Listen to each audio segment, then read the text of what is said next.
Fort Hood Massacre. Joining us from Washington, Fox News strategic analyst, Lieutenant Colonel Ralph Peters, the author of the book, The War After Armageddon. And Colonel Peters' column on the Fort Hood Massacre will appear in the New York Post tomorrow. So you heard Bernie and Geraldo, and what say you? Bill, we just need to get a grip on this and put it in perspective. Very straightforward. What happened yesterday at Fort Hood was the worst terrorist attack on American soil since 9/11.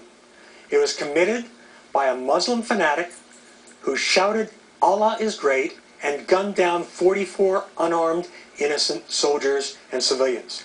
And our president tells us not to rush to judgment, to wait until all the facts are in. What facts are we waiting for? This was an Islamist terrorist act, and I'm sorry if it's inconvenient for Washington to face the facts. But there is no question about it. It was a terrorist act. It was committed by an Islamist. We knew he was an Islamist. The military did nothing about it out of political correctness. So, Bill, what am I missing? Okay, let me tell you what you might be missing, because I'm not disagreeing with you, because I simply don't know. But I think there is the possibility that while this guy was a rabid Muslim, and obviously sympathetic to the Muslim cause, whatever it was in his mind, okay? There is a possibility that this guy was so troubled personally that he just snapped, and that the Muslim thing wasn't the primary motivator for him killing all of those people. Now, I think we'll learn whether what your theory is right, or whether the snap theory is right, from his computer analysis, which they're doing now. Well, Bill, I don't think there's any contradiction. I mean, terrorists are not by nature happy campers.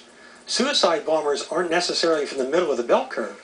There are a lot of crazy people who become terrorists, and the terrorist masterminds play on them. But a snap is more of a spontaneous act. You see, if they can prove that this guy had planned this out for weeks, then he's a terrorist, as I said in the talking points memo. He acquired the weapons. That takes a couple days. Right. He gave away his possessions, basically closed down his apartment.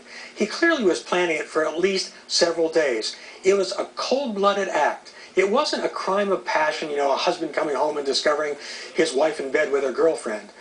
This was something very, very different. It was a terrorist act. Now, you don't have to be plugged directly into Al-Qaeda to be an Islamist terrorist. And this guy, look, he's got what troubles me, beyond the fact that this was a terrorist act and the media, the mainstream, lamestream media won't deal with it as such, it troubles me that our army has become so politically correct that they didn't get rid of this guy. Do you think there was enough evidence, Colonel, from what you've heard and what you know, to cashier the guy? Was there enough evidence to prove it? God, absolutely. Look, he's a psychiatrist. He was at Walter Reed counseling our returning vets from Iraq and Afghanistan, and he gave a talk at Walter Reed talking about how Islam calls for infidels to be murdered. He was counseled reportedly for arguing against the war with his patients. My God, our veterans deserve better than that. A psychiatrist who's arguing with them against the war? Look, this guy was a nutcase, but he was also an Islamist extremist. I want our president to take a stand. Stop this, there is no Islamist terrorism.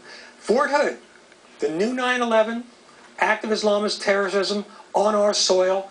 Let's be honest about it. All right, but you're never going to get the media to be honest about it. The only network, and maybe the only program, discussing how the media is covering this mass murder is Fox and The Factor. I mean, maybe somebody else will do it later on, but you're not going to get this kind of analysis in any of the other media. They're not going to do it.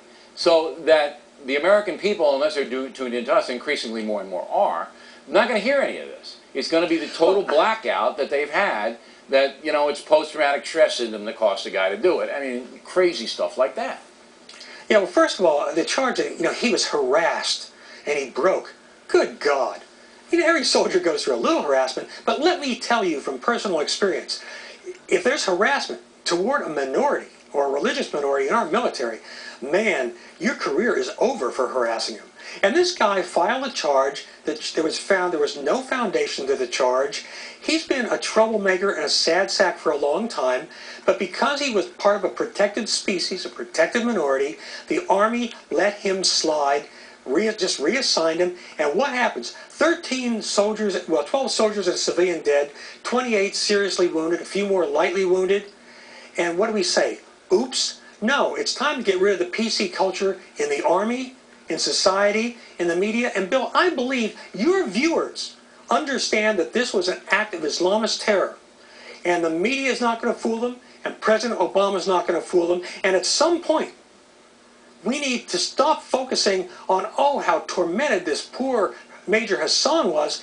And remember, how many of the names do we know of the dead? What about the names of the wounded? Have the media covered the family lives that have been destroyed? The lives have been destroyed?